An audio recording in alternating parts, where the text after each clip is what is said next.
Selamat sore anak-anakku terkasih dalam Tuhan Yesus Kristus. Bertemu kembali dengan Ibu Hani dalam pembelajaran agama Katolik kelas 4 SD. Kali ini kita akan membahas kemampuan dan keterbatasanku. Sebelum memulai pembelajaran, marilah kita berdoa dulu. Dalam nama Bapa dan Putra dan Roh Kudus, amin. Bapa yang penuh kasih, kami bersyukur kepadamu atas segala kebaikan yang telah kami terima selama ini. Hari ini kami akan belajar tentang kelebihan dan kekurangan tiap-tiap pribadi. Semoga kami bisa belajar dengan baik, sehingga kami bisa menerima kekurangan dan mensyukuri kelebihan yang ada pada diri kami. Amin. Nah, pada saat ini kita akan membahas tentang kemampuan dan keterbatasanku. Tuhan Yesus pun sendiri memberikan kita karunia berupa bakat, sifat, dan kemampuan. Semuanya itu Tuhan berikan dengan maksud dan tujuan tertentu. Bakat. Ada yang memiliki bakat melukis, ada yang memiliki bakat berolahraga, ada yang memiliki bakat untuk melukis, ini bermain musik, ada menari, ada menyanyi, dan tentunya masih banyak lagi yang lainnya. Nah, sifat itu juga beragam. Ada yang sifatnya pemarah, ada yang sifatnya periang, ada yang suka ngambek, ada yang ramah. Lalu, kemampuan. Kemampuan merupakan kecerdasan yang dimiliki oleh setiap orang sebagai pemberian dari Tuhan, atau yang kita sebut dengan talenta. Manusia dianugerahkan kemampuan yang berbeda agar dapat saling melengkapi, bekerja sama, dan saling mengisi. Nah, kita diberikan kemampuan untuk kita kembangkan, yaitu untuk kebaikan diri sendiri, berguna bagi sesama, dan untuk kemuliaan nama Tuhan. Seperti yang kita bisa lihat di gereja, ada organis yang menggunakan kemampuannya untuk kemuliaan nama Tuhan.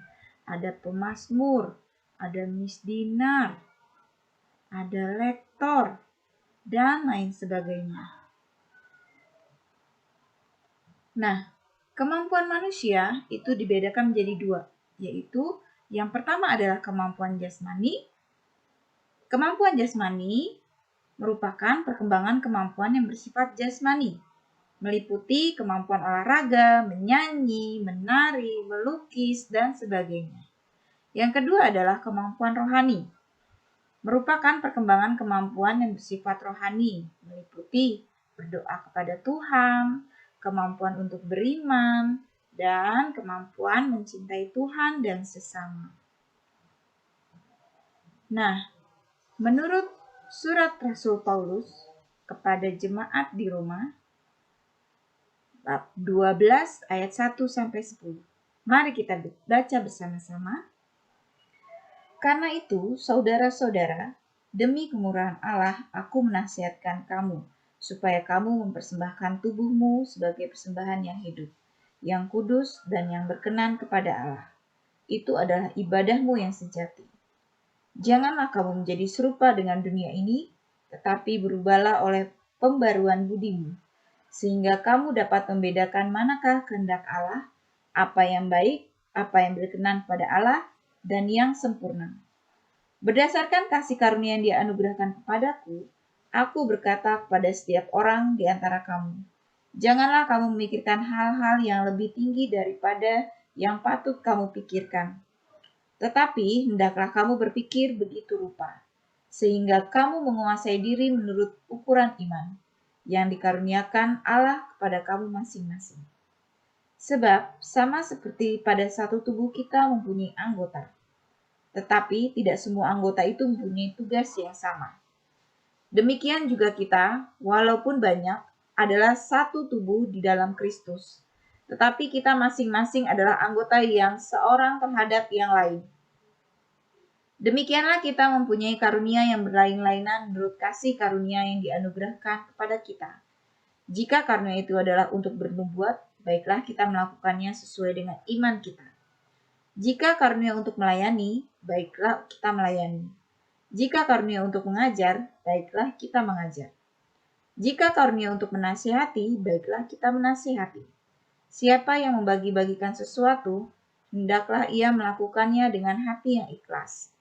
Siapa yang memberi pimpinan, hendaklah ia melakukannya dengan rajin. Siapa yang menunjukkan kemurahan, hendaklah ia melakukannya dengan sukacita. Hendaklah kasih itu jangan berpura-pura. Jauhilah yang jahat dan lakukanlah yang baik. Hendaklah kamu saling mengasihi sebagai saudara dan saling mendahului dalam memberi hormat. Nah, dalam surat Rasul Paulus kepada umat di Roma ini, Tuhan mengaruniakan berupa bernubuat, melayani, menasehati, dan mengajar. Nah, marilah kita mendalami kitab suci dengan menjawab pertanyaan berikut. Apakah setiap manusia memperoleh karunia yang sama dari Allah? Apa yang sebaiknya kita lakukan terhadap setiap karunia yang Allah berikan kepada kita menurut pesan kitab suci tersebut? Pesan apa yang bisa kita ambil dari kutipan kitab suci tersebut? Nah, kita sudah mendalami kitab suci dari surat Rasul Paulus kepada umat di Roma, bab 12 ayat 1 sampai 10. Selanjutnya, kita akan membahas tentang keterbatasan. Keterbatasan dapat berupa ketidaksempurnaan badan dan anggota tubuh, misalnya buta, bisu, atau keterbatasan fisik lainnya. Suara yang tidak merdu, tidak pandai olahraga, pemarah, maupun keterbatasan mental. Tapi, sikap kita terhadap keterbatasan tersebut tentunya jangan putus asa ya anak-anak. Hendaknya kita berbenah diri, merupakan keterbatasan itu adalah kesempatan manusia untuk mengoreksi diri dan memperbaikinya, serta kita terus berjuang untuk meraih sukses. Jadi, hendaknya janganlah kita berputus asa. Lalu, bagaimana terhadap kemampuan yang kita miliki? Selalu bersyukur dan bukan menjadi alasan untuk bersikap angkuh dan menyombongkan diri. Nah, marilah kita simak video berikut ini.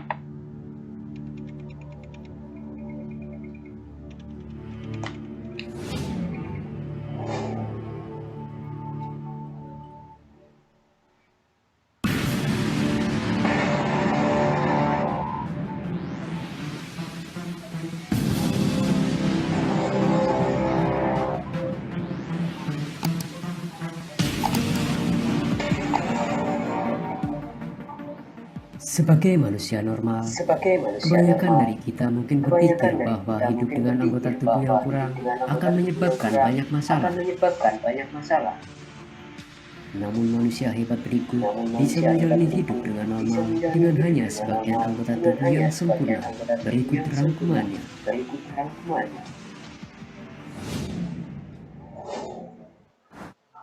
KB Adam. KB Adam yang berusia 20 tahun lahir dengan sindrom jantung ayam yang membuatnya terlahir cacat langka yang terjadi hanya 1/1 juta orang di Amerika Serikat. Cacat ini memiliki tanda-tanda umum rahang kecil, keterbelakangan mental, maupun jari tangan atau kaki yang tidak lengkap. Namun tidak demikian dengan KB, ia tidak memiliki lengan dan kaki. KB tidak bisa mengingat dalam KB jangka tidak bisa panjang mengingat dalam dan jangka pendengaran panjang yang kurang dan sempurna. pendengaran yang kurang sempurna. Namun demikian, ia tetap Namun tumbuh demikian, mandiri. ia tetap tumbuh mandiri. Ia bisa melakukan kegiatan Ia bisa sehari-hari melakukan kegiatan seperti sehari-hari berpakaian, seperti naik dan turun tangga, naik dan menulis turun dan tangga, makan sendiri. menulis dan makan sendiri. Victoria Salcido, Victoria Salcido, gadis 23 tahun yang gadis berasal dari 23 Ekuador tahun ini yang berasal dari menjalani Ekuador hidupnya dengan semangat menjalani hidup yang hidupnya kuat. dengan semangat hidup yang kuat. Ia memotivasi kita Ia semua memotivasi kita bahwa semua kekurangan anggota tubuh bahwa tidak menjadikan ia lemah. tidak menjadikan ia lemah. Ia bisa berenang, Ia bisa berenang, merias diri hingga kegiatan merias diri, sehari-hari hingga lainnya. kegiatan sehari-hari lainnya. Namun diperkirakan umur 25 tahun saat kakinya menyentuh arus listrik tegangan tinggi yang membuatnya harus kehilangan sebagian anggota tubuhnya.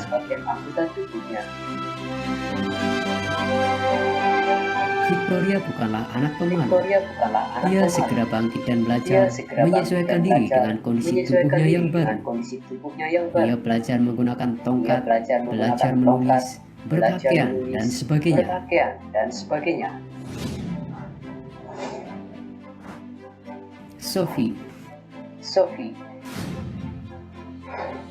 Sophie yang berasal dari Harimau Utah terlahir tanpa lengan. Tetapi dia tidak membiarkan keterbatasannya menjadi halangan. Ia menggunakan kakinya untuk melukis, makan, dan bahkan mewarnai kuku orang lain. Orang tua Christian dan Jeremy Green mengadopsi gadis cantik ini dari Cina ketika ia berusia 2 tahun. Ia sangat populer di sekolah. Namun pada awalnya, itu sangatlah tidak mudah. Ia seringkali dihadapkan pada pertanyaan tentang anggota tubuhnya yang tidak sempurna. Namun sejauh ini, ia dapat mengatasi segala kekurangannya, bahkan menginspirasi banyak orang. Charlotte Clavery. Charlotte harus menerima kenyataan pahit bahwa lengan dan kakinya harus diamputasi karena penyakit meningococcus. Meskipun tanpa lengan dan kaki, ia bersemangat untuk menekuni olahraga tinju. Hal itu ia lakukan untuk melampiaskan kemarahannya. Ia menolak untuk menyerah pada keterbatasannya. Ia menjalani hidup normal dan ingin dianggap sama dengan yang lainnya.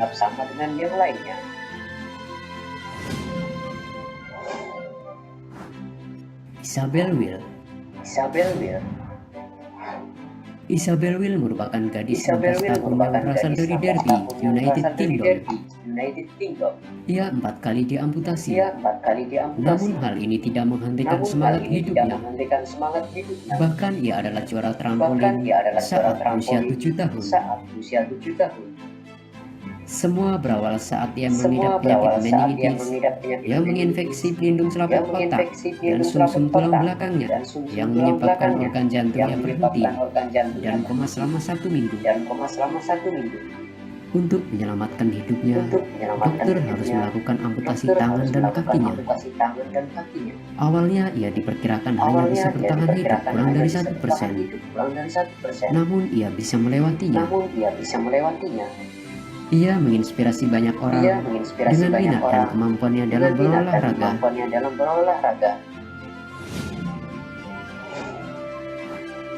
Ibrahim Hamato.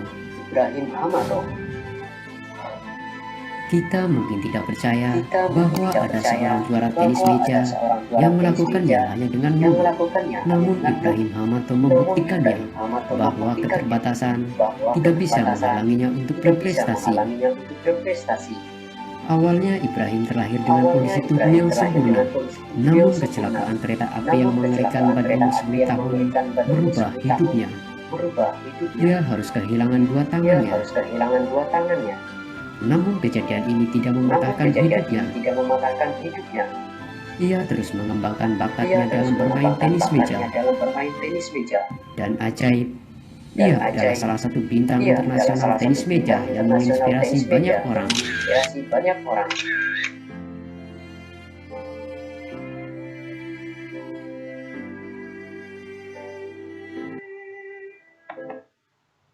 Nah, anak-anak sudah menyimak video tadi kan?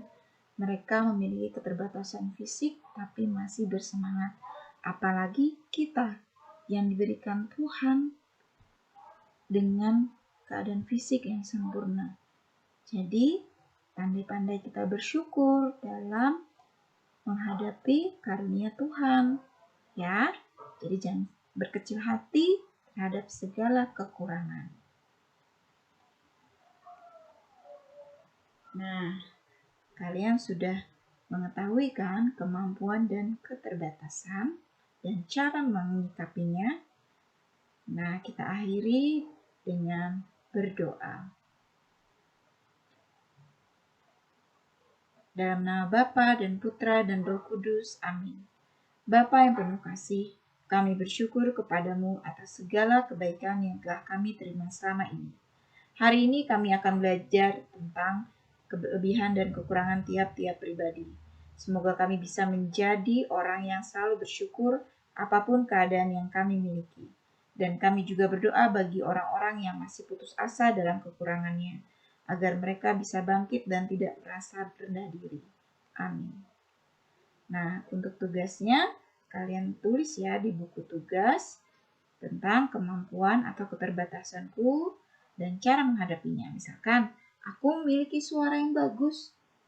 Aku mengikuti tugas keluar di gereja. Nah, silakan ya diisi di buku tugas. Terima kasih. Selamat sore.